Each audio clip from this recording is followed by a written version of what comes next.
എങ്ങനെയുണ്ടായിരുന്നു? മുസ്ലിം ഒന്ന് ഞെട്ടിച്ചു, രാജാചാർന്ന ലെവലിലോട്ടൊക്കെ ലെവലിട്ട് വന്ന എന്നിട്ട് ഇപ്പൊ ഒരു പള്ളിയിലെത്തുന്ന ലെവലിലേക്ക് ഇപ്പൊ കാണുവാണ്. എങ്ങനെയുണ്ടായിരുന്നു? ഒരു ബുദ്ധിമുട്ടായിരുന്നു, പക്ഷെ ഒരുപാട് സന്തോഷമുള്ള കാര്യമാണ്. ഇപ്പം ഞാനും അമലും എനിക്ക് ആദ്യമായിട്ട് ഇതുപോലെ ഒരു ലീഡ് കഥാപാത്രം ചെയ്യാൻ ഇങ്ങനെ ഒരു കഥ വന്നു. ഞാൻ അമലുമായിട്ട് ഡിസ്കസ് ചെയ്തു, നമുക്ക് പ്രൊജക്ട് ഉണ്ടാക്കാൻ പറ്റി. അതിനുശേഷമാണ് നമുക്ക് രണ്ടാമത് എങ്ങനെ ഒരു നല്ലൊരു സിനിമ കൂടി എടുത്ത് ചെയ്യണം, നമുക്ക് എന്തെങ്കിലും പരിപാടി എന്ന് ആലോചിക്കുമ്പോഴാണ് സ്റ്റീഫൻ ദേവസിയാണ് എനിക്ക് ചേച്ചീനെ പരിചയപ്പെടുത്തുന്നത്. ഞാൻ ചേച്ചിയായിട്ട് സംസാരിച്ചു. അപ്പോൾ ചേച്ചി പറഞ്ഞു, ചേച്ചിയുടെ മനസ്സിൽ ഒരു കഥയുണ്ട്, നിങ്ങൾ കേട്ട് നോക്കാൻ പറഞ്ഞു. അങ്ങനെ ഞങ്ങൾ ചേച്ചിയെ കണ്ടു. ചേച്ചി ഈ കഥ പറഞ്ഞു. നമ്മൾ പ്രതീക്ഷിച്ചക്കാരും ഒരുപാട് ഞങ്ങൾക്ക് ഇഷ്ടപ്പെട്ട ഒരു പ്രൊജക്റ്റായി മാറി. അപ്പോൾ ചേച്ചി തന്നെ പറഞ്ഞു, അത് അമലെന്നെ തിരക്കഥ എഴുതും, എന്നിട്ട് അത് ഡയറക്റ്റ് ചെയ്യാൻ തീരുമാനിക്കുന്നു. അപ്പോൾ എന്നും ചെയ്തുകൊണ്ടിരുന്ന ഇത്തരം കഥാപാത്രങ്ങൾ അല്ലെങ്കിൽ സ്ഥിരമായി വില്ലൻ കഥാപാത്രങ്ങൾ അല്ലെങ്കിൽ നായകന്റെ അടുത്ത് പോയി അടിമേടിക്കുന്ന പരിപാടികളൊക്കെ മാറി ഒരു എനിക്ക് ഇതും കൂടി പറ്റുമെന്ന് തെളിയിക്കാൻ ഒരു കഥാപാത്രം ആഗ്രഹിച്ചിരിക്കുകയായിരുന്നു. അപ്പൊ ഈ കഥ കേട്ട വഴി ഞാൻ തന്നെ റിക്വസ്റ്റ് ചെയ്ത് ചോദിച്ചു മേടിച്ചാണ് ഈ പള്ളിയിലച്ഛന്റെ കഥാപാത്രം. അതെന്നെ വിശ്വസിച്ച് തന്ന അവനും ചേച്ചിക്ക് ഒരുപാട് നന്ദി. അത് എന്നെ കൊണ്ട് പറ്റുന്നതിൽ നന്നായി ചെയ്യാൻ പറ്റിയിട്ടുണ്ടെന്നാണ് വിശ്വാസം.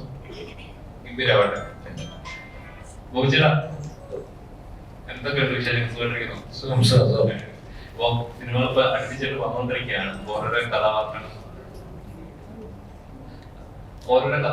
വീണ്ടും വേണ്ടി ഞെട്ടിച്ചോണ്ടിരിക്കുകയാണ്. ഇപ്പൊ നമ്മുടെ സീരിയസ് കഥാപാത്രങ്ങൾ പണിയിലൊരു ഗംഭീര കഥാപാത്രമായിരുന്നു.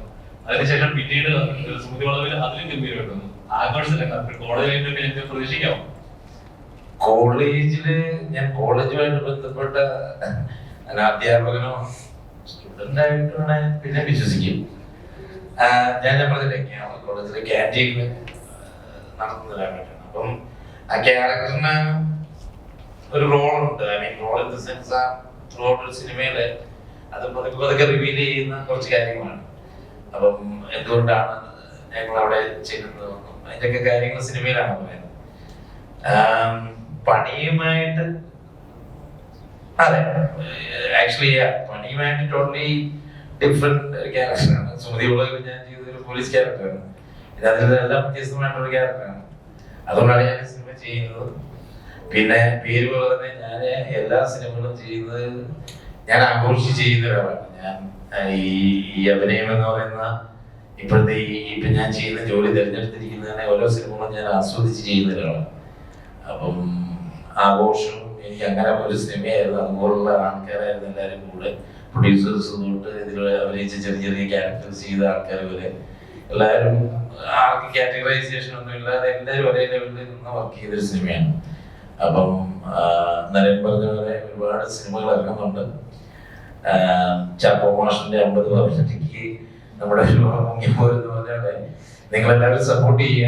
മീഡിയയുടെ സപ്പോർട്ട് വേണം. ഇത് മാക്സിമം ജനങ്ങളിൽ എത്തിക്കുക. ഇതൊരു സിനിമ നല്ല രീതിയിൽ എത്തിക്കുന്നതായിരിക്കുമെന്ന് എനിക്ക് ഉറപ്പാണ്. സിനിമ ഞാൻ ഫൈനൽ ടോട്ടൽ കണ്ടില്ല. ബട്ട് ഞങ്ങളെല്ലാവരും ചെയ്ത നമ്മൾ അഭിനയിച്ച ഏരിയകളെല്ലാം നമുക്കറിയാവുന്നതുകൊണ്ട് ഒരു കൊച്ചു നല്ല സിനിമയായിരിക്കും എന്ന് എനിക്ക് ഉറപ്പാണ്.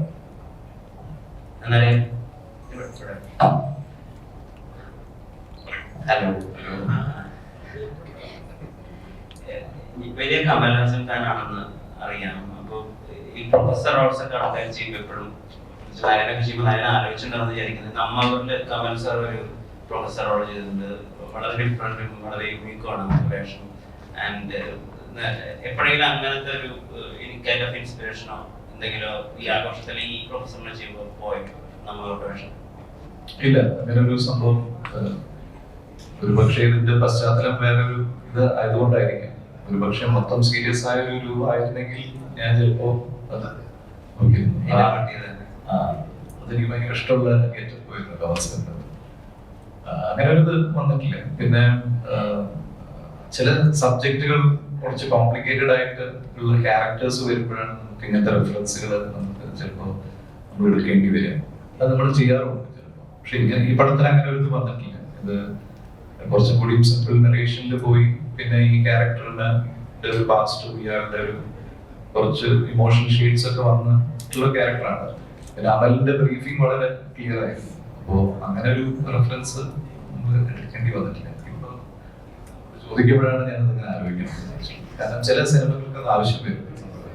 നമ്മൾക്കിത് എങ്ങനെ ചെയ്യണം എന്നുള്ള കൺഫ്യൂഷൻ വരുമ്പോൾ നമ്മുടെ ചേട്ടന്മാര് നമ്മൾക്ക് ഇഷ്ടംപോലെ ലൈബ്രറികളോ നമ്മൾ ഇഷ്ടംപോലെ മഹാനന്മാര് അഭിനയിച്ചതൊക്കെ നമ്മള് പിന്നെ നമ്മൾ അറിഞ്ഞോ അറിയാണ്ടെങ്കിൽ ചിലപ്പോൾ ഇത് വരും.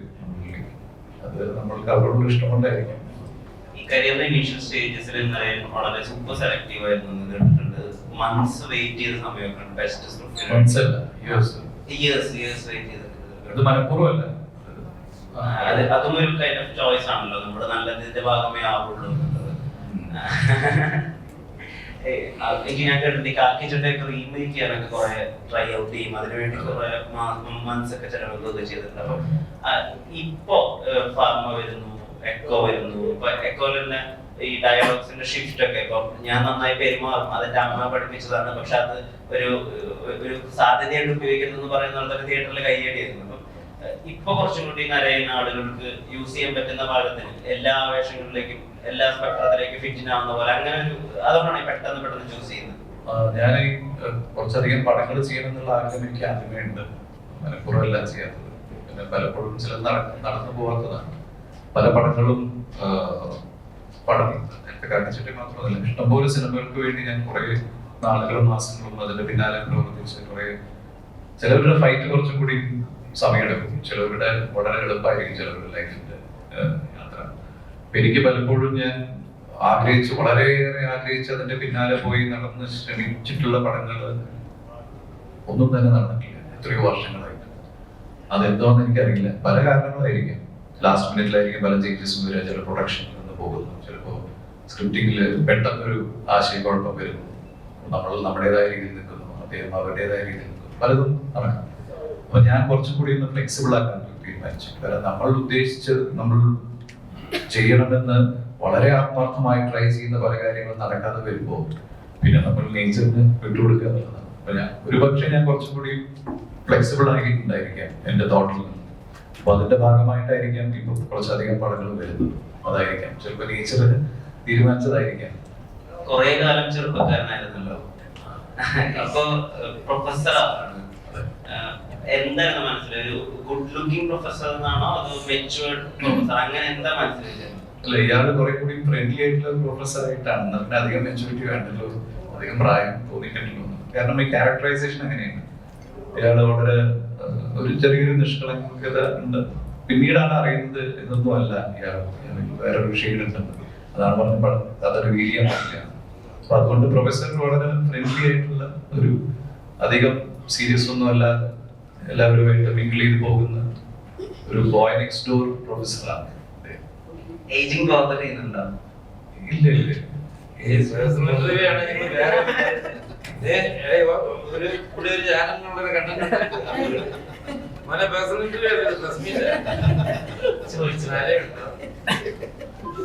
പേരിലുണ്ട്.